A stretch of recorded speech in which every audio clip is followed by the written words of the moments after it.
নমস্কার বন্ধুরা, welcome my Dutta house kitchen. আজকের রেসিপি রিঠা মাছ কষা। রিঠা মাছগুলোকে নুন হলুদ দিয়ে ভালোভাবে ভেজে নিয়েছি। এরপরে আমরা তেল দিয়েছি, তেলের মধ্যে আমরা এইভাবে ডুমো ডুমো করে আলু দিয়ে নিয়েছি এবং নুন হলুদ দিয়ে ভেজে নিচ্ছি। এই রিঠা মাছ কে কে খেয়েছেন বলবেন। রিঠা মাছের এই রেসিপিটা করলে দারুণ লাগে। এটা মাংসের মতন কষা কষা করে করলে খেতে খুবই ভালো লাগে। দেখুন বন্ধুরা, গল্প করতে করতে আলুগুলো ভেজে নিয়েছি। ভেজে আমরা উঠিয়ে নিলাম লাল লাল করে। এরপরে আমরা দিলাম গোটা গরম মশলা, জিরে, তেজপাতা এবং এবারে আমরা মশলার মধ্যে দিয়েছি পেঁয়াজ বাটা, আদা বাটা, রসুন বাটা এবং কাঁচা লঙ্কা বাটা। এরপরে দিয়ে দিয়েছি হলুদ গুঁড়ো। দেখুন বন্ধুরা, এবার মশলাটাকে আমি ভালোভাবে কষিয়ে নিচ্ছি। এই রেসিপিটা রান্না করতে খুবই কম সময় লাগে, খুব বেশিক্ষণ টাইম লাগে না। এরপর আমরা কালারের জন্য দিয়ে দিচ্ছি কাশ্মীরি লঙ্কা।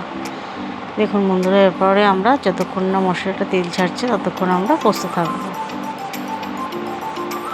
এই মাছটা খেতে খুব ভালো লাগে। দেখুন বন্ধুরা, মশলা থেকে তেল ছেড়ে এসছে। এরপর আমরা আলুগুলোকে দিয়ে দেবো। দেখুন বন্ধুরা, ভালোভাবে আমরা মশলা দিয়ে আলু দিয়ে কষিয়ে নিচ্ছি। এই রেসিপিটা আমার মেয়ে, আমার হাজব্যান্ড, আমি, আমাদের বাড়ির সবাই প্রায় খুবই ভালোবাসে খেতে। দেখুন বন্ধুরা, এরপরে আমরা দিয়ে দিচ্ছি গরম জল। এই রান্নাতে ঠান্ডা জল দেওয়া যাবে না, গরম জল দিলে রান্নাটার টেস্ট আরও বেশি বাড়ে।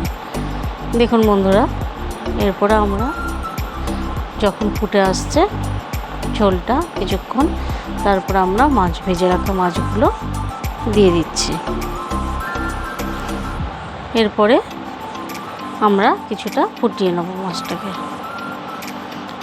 এটা খুব বেশি ঝোল দিতে হয় না, অল্প মাখা মাখা ঝোল দিয়ে বেশি ভালো লাগে। দেখুন বন্ধুরা, মাছটা ফুটে এসছে।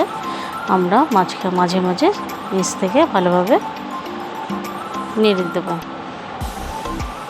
আলুগুলো সিদ্ধ হয়েছে নাকি আমরা একটু দেখে নিচ্ছি। এই মাছটা পুরো মাংসের মতন খেতে লাগে। এবার গরম মশলা দিয়ে আমরা মাছটাকে নামিয়ে নেব। গরম মশলা দিয়ে হালকাভাবে আমরা নেড়ে নিচ্ছি। আমাদের রেসিপিগুলো ভালো লাগলে সাবস্ক্রাইব করবেন।